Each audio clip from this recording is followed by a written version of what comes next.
क्योंकि तुम ही हो अब तुम ही हो जिंदगी यानी മൂക്കടഞ്ഞിട്ടേ മറ്റേ ലാൽ സാറ് തുമ്പിഗോ അരവിന്ദിനെ വിന്നറാക്കിയത് ഞാനാ. അങ്ങനെ ഒരു വർത്താനം ഉണ്ട് പൊതുവെ. അരവിന്ദ് വിന്നറായപ്പോ പേയ്മെന്റ് കൂട്ടി 5000 രൂപ കൂട്ടി. ഇദ്ദേഹം ഇപ്പൊ ഒരു ടീച്ചറൊക്കെ ആയിരിക്കുകയാണ്. അച്ഛനെ എന്നൊക്കെ പറയണ കാര്യമില്ല. ടീച്ചറായി പിരിയുവാനാകുമോ തമ്മിൽ. ഇനിയിപ്പോ കണ്ടസ്റ്റന്റ് ആയിട്ടാണെങ്കിൽ ഞാൻ ഓക്കെയാണ്. എനിക്ക് രണ്ടും എനിക്ക് ഓക്കെയാണ്. പക്ഷെ ഇവൻ ത്രൂ ഔട്ട് ഷോ വേണമെന്നുള്ളതുകൊണ്ട് ഇവനെ മെന്ററാക്കി സാറ്. നല്ല പറഞ്ഞ പിള്ളേരല്ലേ. അയ്യോ, അവരുടെ കൂടെ ഒക്കെ കണ്ടസ്റ്റന്റ് ആയിട്ട് നിങ്ങൾ ഉണ്ടായിരുന്നെങ്കിൽ ആ ഒരു ഒന്ന് ആലോചിച്ച് നോക്കൂ. ഒന്ന് ആലോചിച്ച് നോക്കട്ടെ കേട്ടോ.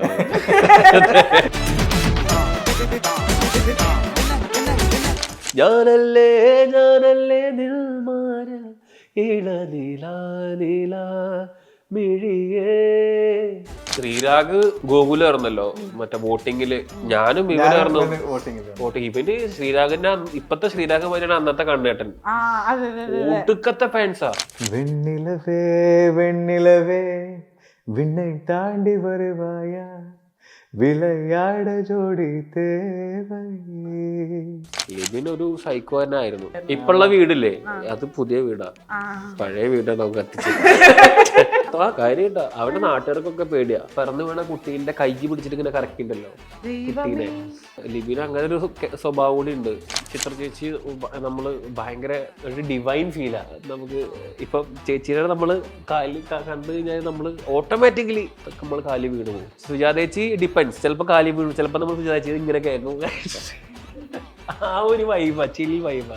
ഓ വിളക്കിന്റെ നാളം പോലെ പൊൻതൂവൽ വീശും മാറ്റേറും മഴപ്രാവേ ഓ കളിയാടി പാടാൻ നേരമാ. അതെ, അക്ബർ ഖാനും ശ്രീജ സുബ്രഹ്മണ്യം ഇപ്പോൾ എന്നോടൊപ്പം ഇവിടെ ഉണ്ട് സ്റ്റുഡിയോയിൽ. Welcoming you both once again. ഇത്ര നേരം മറ്റേ മെന്ററൊക്കെ ആയിട്ട് ഭയങ്കര സെറ്റപ്പ്. അരവിന്ദിനെ വിന്നറാക്കിയത് ഞാനാ. അങ്ങനെ ഒരു വർത്താനം ഉണ്ട് പൊതുവെ. പക്ഷെ നമുക്കത് മാറ്റാം. ഞാന് അരവിന്ദ് വിന്നറായപ്പോ പേയ്മെന്റ് കൂട്ടി 5000 രൂപ കൂട്ടി. അടുത്ത കുട്ടീനെ പഠിപ്പിക്കണമെങ്കിൽ അല്ലേ. ഇദ്ദേഹം ഇപ്പൊ ഒരു ടീച്ചറൊക്കെ ആയിരിക്കുകയാണ്. നിങ്ങൾ ഈ ഒരു ഗ്രോത്ത് അച്ഛനെ എന്നൊക്കെ പറയണ കാര്യമില്ല. ടീച്ചറായി കണ്ണേട്ടനത് നേരിട്ട് ഇങ്ങനെ മുൻകൂട്ടി കണ്ടിട്ടുണ്ടോ? ഇതോ? പിന്നെ നമുക്ക് അന്നേ അറിയാലോ ടീച്ചറാവുന്നല്ലേ. സർഗോ സാർ എങ്ങനെയെങ്കിലും ഒരു ടീച്ചറാക്കും. അതായത് സാരം കിട്ടില്ലെങ്കിൽ സാറാണ് പ്രശ്നം. ഞാനത് പറഞ്ഞു നടക്കുന്നു സാറ് വിചാരിച്ചു. പുള്ളിക്ക് നല്ല പേടി. അങ്ങനെ എന്തായാലും അരവിന്ദ് അല്ലേ അതിന്റെ ബാക്കിൽ എന്തായാലും അക്ബറിന്റെ ഒരു എന്തായാലും ഉണ്ടാവും. ഞാൻ പറഞ്ഞു മടുത്ത്. ബാലൻസ് ആക്കാം. പക്ഷെ ഒരു ടീച്ചർ ആയ സ്ഥിതിക്ക് ലൈക്ക് തിരിച്ചെന്തെങ്കിലും ചേട്ടൻ പഠിച്ചിട്ടുണ്ടാവൂലോ ഇല്ലേ? ഓ ഇഷ്ടം പോലെ. അതാണ് കൂടുതൽ.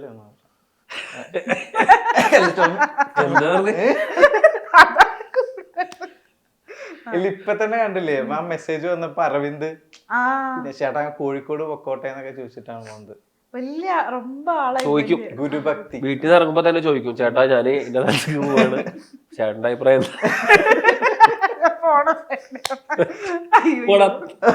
അതില് വേറെ അഭിപ്രായം ചോദിച്ചിട്ട് പോണേ. അപ്പം നിങ്ങൾക്ക് ഏതാണ് ഏറ്റവും കംഫർട്ടബിൾ ആയിട്ട് തോന്നുന്നത്?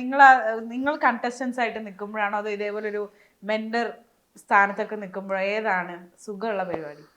അത് അങ്ങനെ മെന്ററായിട്ട് നിൽക്കുമ്പോഴേ ആയിരിക്കുമല്ലോ പാട്ട് പഠിക്കണ്ടല്ലോ. അല്ല, ഏറ്റവും വലിയ മെന്ററായിട്ട് നിൽക്കുമ്പോന്ന് പറഞ്ഞു കഴിഞ്ഞാൽ നമുക്ക് സുഖമായിട്ട് അവരുടെ കുറ്റങ്ങൾ മാത്രം കണ്ടുപിടിച്ചാൽ മതി. നമുക്ക് വെറുതെ ഇരിക്കാം. നമുക്ക് പാട്ട് പാടുന്ന ടെൻഷൻ ഇല്ല, വരികൾ കാണാതെ പഠിക്കേണ്ട ടെൻഷൻ ഇല്ല. ഇത് വരികൾ കാണാതെ പഠിക്കും വേണം, ഫീലും പോകാനും പാടില്ല. കയ്യിലെഴുതി വെച്ച പിടിക്കും. എത്ര പ്രാവശ്യം പിടിച്ചിട്ടുണ്ടെന്ന് അങ്ങനെയൊക്കെ നിങ്ങൾ ലിറിക്സിന് ശരിയാ. എങ്ങനെയാ നിങ്ങൾ ഇത്രയും പാട്ടുകൾ കാണാതെ പഠിക്കുന്നത്? ആര് കാണാതെ പഠിച്ചു? ഞങ്ങൾ കൊറേ ഒക്കെ നോക്കിട്ടാ പാടിയായിരുന്നു. എനിക്ക് പറയാല്ല, സാറിന് ഒന്നും അറിയില്ല. നമ്മളിടക്ക് പാടിക്കൊണ്ടിരിക്കുമ്പോ ഞാൻ ഔട്ടായി പോയിട്ടുണ്ട്. എന്റെ വരി അടുത്തത് ഞാൻ പാടാനുള്ള ഞാനാണ്. ഇപ്പൊ ബി ജി നടന്നുകൊണ്ടിരിക്കുമ്പോ ഞാൻ എന്റെ കൂടെ പറഞ്ഞ ജാസിമിന്റെ അടുത്ത് ഞാൻ ചോദിച്ചു അടുത്തത് എന്താ. അങ്ങനെ തെറവായിട്ട് പഠിക്കൊന്നുമില്ല, ഇടക്ക് കഴിഞ്ഞു പോകും. പിന്നെ ഒരു ബാലൻസിൽ അങ്ങോട്ട് ഇങ്ങനെ അങ്ങ് പോകും എന്നല്ലേ. ഓക്കെ, ബാക്ക് ബെഞ്ചർ ആയതുകൊണ്ട് പിന്നെ ക്വാളിറ്റി കാണിക്കുന്നത് നമുക്ക് അങ്ങനെ ഒരു ഫ്രീഡം ഉണ്ട്. ബാക്ക് ബെഞ്ചേഴ്സ് ആയതുകൊണ്ട് നമ്മൾ എന്ത് ചെയ്ത് കഴിഞ്ഞാലും അത് ഇതാണ്.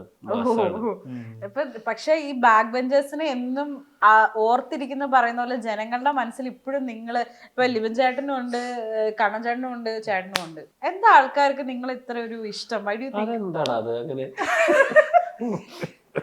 അത് എന്തായിരിക്കും നമ്മളൊരു ജെന്യൂനിറ്റി, നമ്മള് ഭയങ്കര അല്ലേ ഭയങ്കര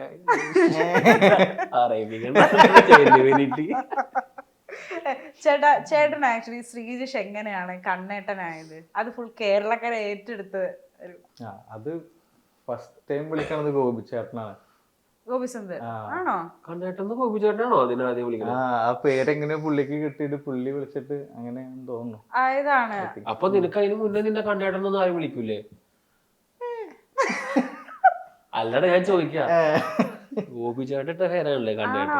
അങ്ങനെയല്ല, എന്റെ അങ്ങനെ വിളിക്കുന്ന പുള്ളി മനസ്സിലായിട്ട് പുള്ളി ഫ്ലോറിൽ പറഞ്ഞപ്പം അങ്ങനെ എന്നെ ജനിച്ച മുതൽ എന്നെ ശ്രീജിഷിന് പേരിനൊക്കെ മുന്നേ കണ്ണെന്ന് വിളിച്ചോണ്ടിരുന്നത്. എന്റെ റിലേറ്റീവ്സിന് ആ പേര് കുറെ കാലം വരെ അറിയണ്ടായില്ല. ഇപ്പൊ എല്ലാവർക്കും അറിയാം, എല്ലാവർക്കും അങ്ങനെ വലിയ അമ്മൂമ്മമാര് വരെ കണ്ണേട്ടാന്ന് വിളിക്കും. അതാണ് വന്നപ്പോ തന്നെ എന്നോട് പറഞ്ഞ ചേട്ടാന്ന് വിളിക്കണ്ട. പക്ഷെ ഞാൻ അങ്ങനെ വിളിച്ചില്ലെങ്കിൽ ആൾക്കാർ വിളിക്കും മീനാക്ഷി എന്താ പേര് വിളിക്കുന്നത്? അത് പറഞ്ഞു കേട്ടില്ല, അമ്മൂമ്മമാര് വരെ കണ്ണേട്ടന്നാ വിളിക്കുന്നത്.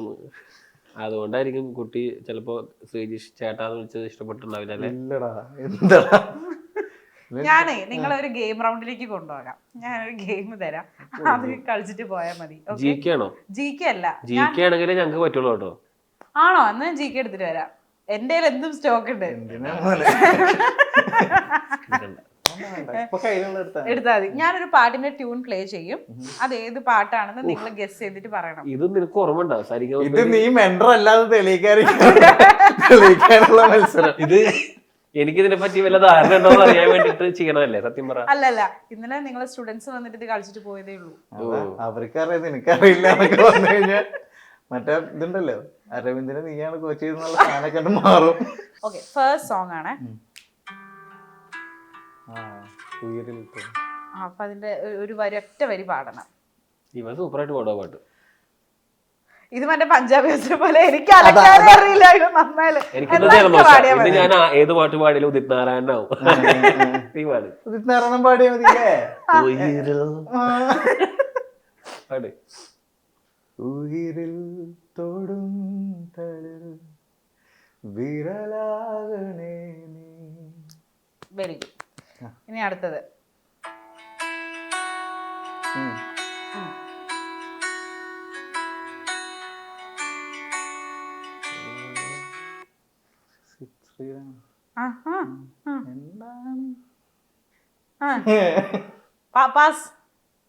നമ്മൾ തമ്മിൽ മത്സരം ഉണ്ടോ? അല്ല, നമ്മളാ മത്സരമോ? ഞങ്ങൾ ടീമാ. ഇവിടെ വെച്ചിട്ടാക്കിയതാണ് കേട്ടോ. ഏതാ അന്ന ഇക്ക പാടി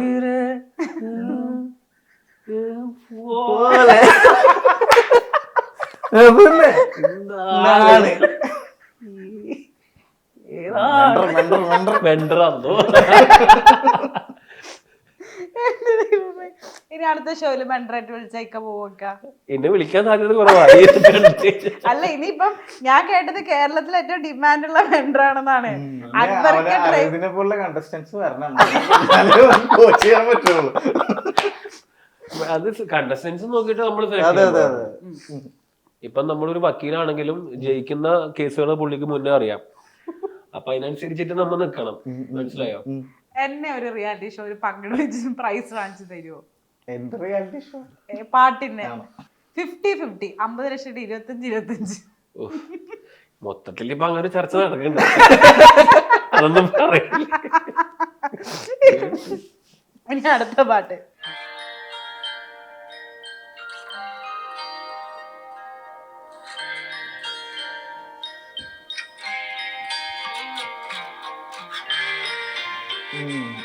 ഇത് കേട്ടിട്ടുണ്ട് എടാ കേട്ടിട്ടുണ്ട് ഇപ്പൊ ഷാനിക്കയുടെ പാട്ടാണ്. ഷാനിക്കയുടെ പാട്ടാണ്. ക്ലൂ ഉണ്ട്. ഷാനിക്കയുടെ പാട്ടൊക്കെ പറഞ്ഞ വിഷയമുണ്ടോ? എന്താ പുള്ളി കട്ട് ചെയ്ത് അല്ല ഇത് ഷാനിക്കയുടെ പാട്ടല്ല. ഓക്കെ പാസ്സാണേ. ഞാൻ പറയട്ടെ, ഇത് പവിഴമഴയാണ്. ദൂരെ ഒരു മഴ. ഹരിശങ്കർ എന്ത് വിചാരിക്കും നമ്മൾ ഈ പാട്ട് പറഞ്ഞില്ല എന്ന് പറയുമ്പോ? അതാണ്.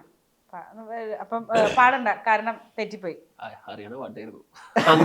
ആണോ? എന്നാ ഒന്ന് പാടി. ഇല്ല, ഞാൻ വെറുതെ പറഞ്ഞതാ. അല്ലല്ല കാര്യമായിട്ട് പറഞ്ഞ പാടി. ഞാൻ പാടിയിട്ടൊന്നുമില്ല. പിന്നെ ഭയങ്കര ബുദ്ധിമുട്ടാണ് ആ പാട്ട്. ഫസ്റ്റ് ലൈൻ മതി. ഫസ്റ്റത്തെ 2 ലൈൻ മതി. ദൂരെ ഒരു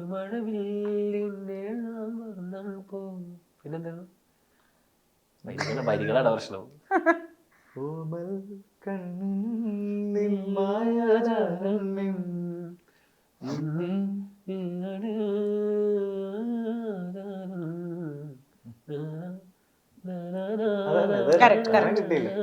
ഇനി ഗെയിമിലെ ലാസ്റ്റ് സോങ്. ഇത് എളുപ്പാണ്. ലാസ്റ്റ് കുറച്ചു എന്റെ ഇനി ഉണ്ട് 9 എണ്ണം ഉണ്ട്. ഇറക്കം കിട്ടും. നല്ലത് നോക്കിട്ട് ഇടാലോ നമുക്ക്. ആണല്ലേ? അപ്പൊ നമുക്ക് പോവാന്നാ. പിന്നെ നമ്മളോട് പാപ്പൻ പാപ്പാ എന്നാ പാടൂ. കുടുക്ക് പാടണം. ഇവന്റെ ഒരു പ്രത്യേകത വരികളൊക്കെ കാണാൻ പാടാ. എടാ എന്താടാ? അല്ല, ഞാൻ കാര്യമായിട്ട് പറഞ്ഞ, ഞാൻ പലപ്പോഴും ശ്രദ്ധിച്ചിട്ടുണ്ട്. ഞാൻ എന്റെ അടുത്ത് പറഞ്ഞിട്ടില്ല എന്നുള്ളൂ. കുടുക്കു പൊട്ടിയ കുപ്പായം ഉടുത്തു മണ്ടണ കാലത്തെ മിടുക്കി പെണ്ണേ നിന്നിടുന്നവനാണ് നീ, അടുത്തിരുന്നവനാണ് നീ.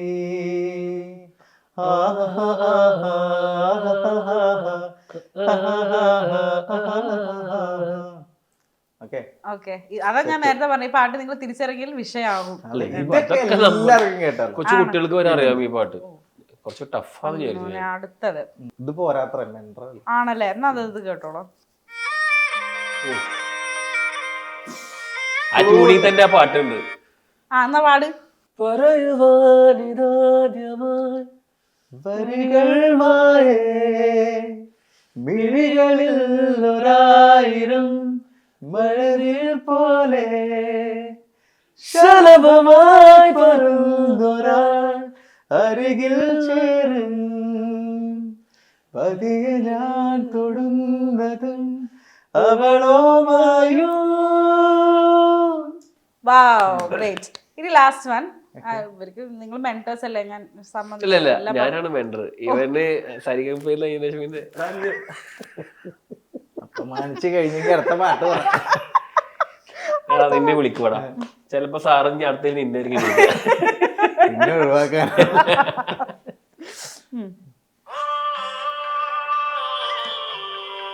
അക്ബർക്കാരുടെ ചിരി മായുന്നത് ഞങ്ങൾക്ക് ഇങ്ങനെ കാണാം. ചേട്ടൻ അല്ലേ?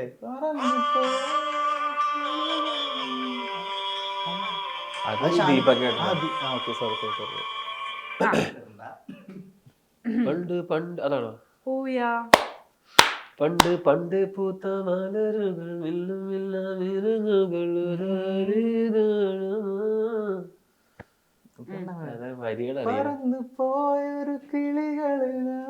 Correct answer. അപ്പൊ ഗെയിം റൗണ്ട് കംപ്ലീറ്റ്ലി രണ്ടുപേരും സക്സസ്ഫുള്ളി തീർത്തിരിക്കുകയാണ്. ആക്ച്വലി ഞാൻ ഇവരെ ഒരു കോമ്പറ്റീഷൻ ആക്കാന്ന് വിചാരിച്ചതായിരുന്നു. പക്ഷെ ത്രിമൂർത്തികളിൽ ഒരാൾ ഇവിടെ എത്തിച്ചേർന്നിട്ടില്ല, ലിബിൻ ചേട്ടൻ അല്ലേ? അവനിപ്പോ മക്കളും തന്ത വൈബിലാണ് അവൻ. അങ്ങനെ നിങ്ങൾ പറഞ്ഞിട്ടിരിക്കുമ്പോ അദ്ദേഹം എനിക്ക് നിങ്ങളുടെ അടുത്ത് ചോദിക്കാൻ ഒരു ചോദ്യം സന്ദേശം ആയി അയച്ചിട്ടുണ്ട്. ബ്രിട്ടാസിന്റെ പരിപാടിയിലൊക്കെ സ്ക്രീനിൽ വരുമോ? അതിനുള്ള പരിപാടി ഞങ്ങൾ ചെയ്തില്ല, അത് ഉടനെ ഞങ്ങൾ ചെയ്യും. Thanks for the idea. അപ്പം എന്തായാലും ആ ശബ്ദരേഖ നമുക്ക് കേൾക്കാം ഗൈസ്. ഹലോ, ലിബിനാണ്. അപ്പോ ഈ ബാക്ക് ബെഞ്ചേഴ്സിന്റെ ഇന്റർവ്യൂ നടത്തുമ്പോ എന്നെ കൂടെ വിളിക്കാമായിരുന്നു. എന്നോട് വിളിക്കാത്തതിനുള്ളൊരു ഖേദം ഞാൻ അറിയിക്കുകയാണ്. കാരണം എന്റെ എന്തെങ്കിലുമൊക്കെ കുരുത്തക്കേടുകൾ ഇവന്മാരോടെ വിളിച്ചു പറഞ്ഞാൽ അത് ഡിഫെൻഡ് ചെയ്യാൻ ഞാൻ അവിടെ ഇല്ലാതായി പോയില്ലേ. അപ്പൊ എന്തായാലും അതും കുഴപ്പമില്ല. എനിക്ക് ഇവന്മാരോട് ചോദിക്കാനായിട്ട് അങ്ങനെ ഒന്നുമില്ല. കാരണം എന്താണ് ഇപ്പൊ ഇവന്മാരൊക്കെ ചോദിക്കാന്നാണ് ഞാൻ ആലോചിക്കുന്നത്. കാരണം ഞങ്ങൾക്ക് അങ്ങോട്ടും ഇങ്ങോട്ടും പ്രത്യേകിച്ച് ചോദ്യങ്ങളൊന്നും ഉണ്ടാവാൻ സാധ്യതയില്ല. എന്നാൽ പോലും നമുക്കറിയാം ഇപ്പൊ ഈ കൂടുതൽ റിയാലിറ്റി ഷോസിൽ ഒരു കണ്ടസ്റ്റന്റ് തന്നെ പങ്കെടുക്കും, ഒരാൾ തന്നെ പങ്കെടുക്കുന്നത്. ഇപ്പൊ അത്ര ഒരു എന്താ പറയാ പുതുമയുള്ള കാര്യമൊന്നുമല്ല. ഇഷ്ടംപോലെ ആളുകൾ പല പല റിയാലിറ്റി ഷോസിലൂടെ പങ്കെടുക്കാറുണ്ട്. നമുക്കറിയാം അക്ബർ കീർത്തനെ റിയാലിറ്റി ഷോ തൊഴിലാളി എന്നൊക്കെ വിളിച്ചിട്ടുള്ളതൊക്കെ നമുക്കറിയാം. അപ്പൊ എന്തായാലും അങ്ങനത്തെ ഇഷ്ടംപോലെ റിയാലിറ്റി ഷോസിൽ ആൾക്കാർ പങ്കെടുക്കുന്ന ഒരു സമയമാണിത്. അപ്പൊ നിങ്ങൾക്ക് ഇനി ഏതെങ്കിലും റിയാലിറ്റി ഷോസിൽ പങ്കെടുക്കാൻ താല്പര്യമുണ്ടോ? എങ്ങാനും വിളിച്ചാൽ പോകുമോ? അഥവാ പോയാലും എന്നെയും വിളിക്കണം, നമുക്ക് അവിടെ ഒരു കോക്കസ് ഉണ്ടാക്കാം. ഓക്കെ, മെന്ററായി പോയ സ്ഥിതിക്ക് അല്ല ഞാന് കണ്ടസ്റ്റന്റ് ആയിട്ട് നിൽക്കുമ്പോൾ ഉള്ള സുഖം വേറെ കേട്ടോ, എന്തൊക്കെ പറഞ്ഞാലും. പിന്നെ എനിക്ക് അതായത് ഗ്രൂമിങ് ചെയ്യാൻ കഴിയും എന്നുള്ളത് കൊണ്ട് സാർ എന്നെ വിളിച്ചു എന്നുള്ളത്. ഞാൻ പറയുന്നത് ഇനിയിപ്പോ കണ്ടസ്റ്റന്റ് ആയിട്ടാണെങ്കിലും ഞാൻ ഓക്കെയാണ്, എനിക്ക് രണ്ടും എനിക്ക് ഓക്കെയാണ്. പക്ഷെ ഇവൻ ത്രൂ ഔട്ട് ഷോ വേണമെന്നുള്ളതുകൊണ്ട് ഇവനെ മെന്ററാക്കി സാറ്.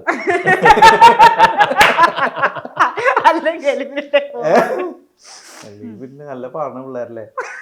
അയ്യോ, അവരുടെ കൂടെ ഒക്കെ കണ്ടസ്റ്റന്റ് ആയിട്ട് നിങ്ങൾ ഉണ്ടായിരുന്നെങ്കിൽ സരിഗമപ്പയിൽ അവരെ കൂടെ നിങ്ങളുടെ കൂടെ ഉണ്ടായിരുന്നെങ്കിൽ ആ ഒരു ഒന്ന് ആലോചിച്ച് നോക്കൂ. ശ്രീരാഗ് ആലോചിച്ച് നോക്കട്ടെ കേട്ടോ.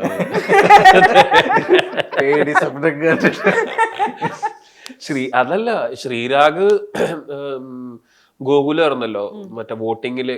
ഞാനും ഇവനായിരുന്നു വോട്ടിങ്. ഇവന് ശ്രീരാഗിന്റെ ഇപ്പത്തെ ശ്രീരാഗ് പോലെയാണ് അന്നത്തെ കണ്ണേട്ടൻ. ഒടുക്കത്തെ ഫാൻസാ. ഞാനിങ്ങനെ ഇരുന്ന് നമ്മളെ ആൾക്കാരോടൊക്കെ ഞാനിങ്ങനെ ഒന്ന് വോട്ട് എന്ന് പറഞ്ഞിട്ട് എത്ര ആൾക്കാരെ കൊണ്ട് വോട്ട് ചെയ്യിപ്പിച്ചാലും ഇവന് എത്ര 45 ലക്ഷം വോട്ടാണ് ഉണ്ടായിരുന്നത്.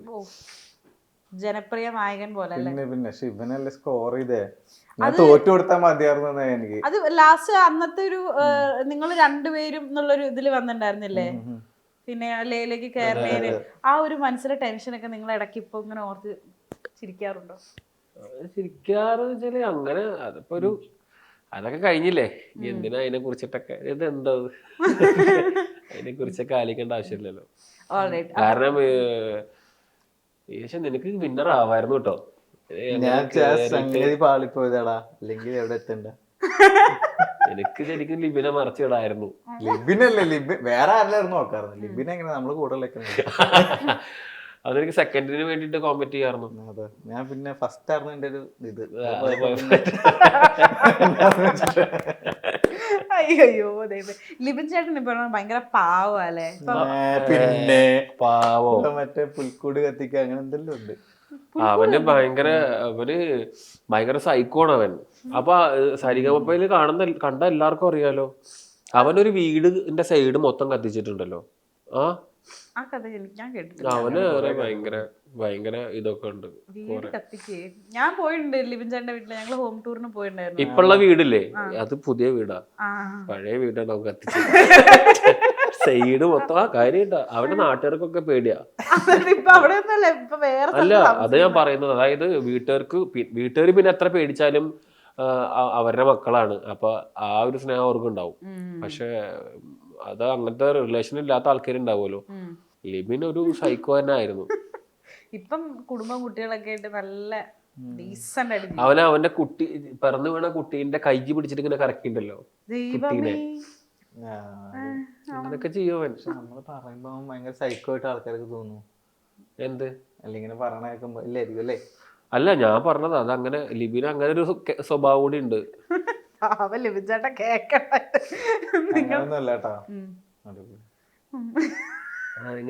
പറഞ്ഞു വരുമ്പോ ഇവര് മറ്റേ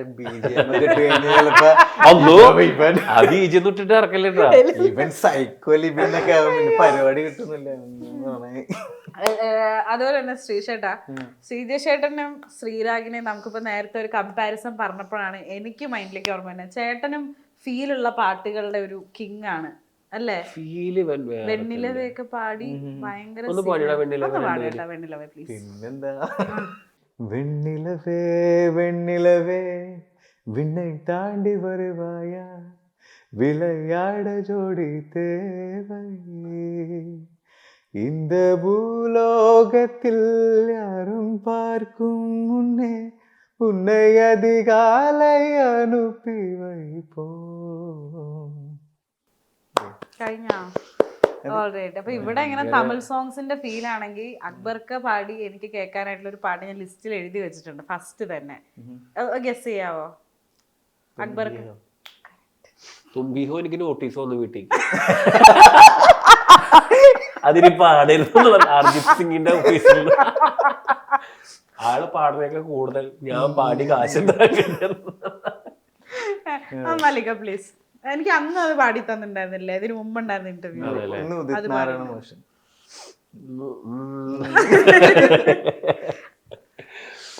हाँ तेरे बिना अब रह नहीं सकते, तेरे बिना क्या वजूद मेरा, तुझसे जुदा अगर हो जाएंगे तो खुद से ही हो जाएंगे जुदा, क्योंकि तुम ही हो अब तुम ही हो जिंदगी. यानी മൂക്കടഞ്ഞിട്ടേ മറ്റേ ഇതുമാതിരിയാവുന്നു, മറ്റേ ലാൽ സാറ്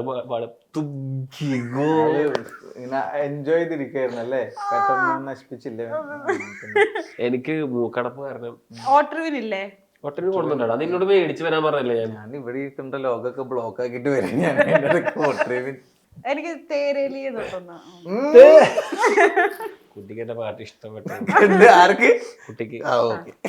तेरे लिए ही जिया वे खुद को जो यूं दे दिया है, तेरी वफा ने मुझको संभाला, सारे गमों को दिल से निकाला, तेरे साथ मेरा नसीब जुड़ा, तुझे पाके अधूरा न रहा, क्योंकि तुम ही हो अब तुम ही हो जिंदगी, अब तुम ही हो चैन भी मेरा दर्द भी मेरी आशिकी, अब तुम ही हो.